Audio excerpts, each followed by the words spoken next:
Sebesta izteke kanpoan haute zilez biharrean, ni ez zean noten nintzen erropia garbitu, eta ez zego biharrak egiten, eta gero, arrastien solora.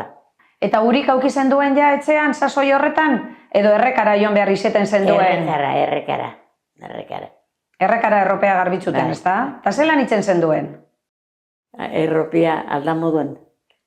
Baina, kolor hona ataten zen, Bai, ezta? Zelan edo alan, koloriari bite haitu, ze kolore dekon erropiak, eta geusokoak abertzen handekon. Alkarreria di? Geusokoa zelan dekon be, arduri eukite genuen, geopaino hobeto eukizte gen. Euri eta ite eurinean etzean jaun eta gendun. Da gero, aklare zertu, errekan. Guk eukin duen errekia, geuria bakarrik. Hanbestatzuk eukin eurena. Bekortakoa be eurena. Eta bakotxa bere erreki egute. Zeuen lekutsu, ezta? Prestaute. Bai. Eta jaboiek asureko ze jaboi klase erabiltzen zenduen? Jaboia. Tximbo eta lagarto be bai.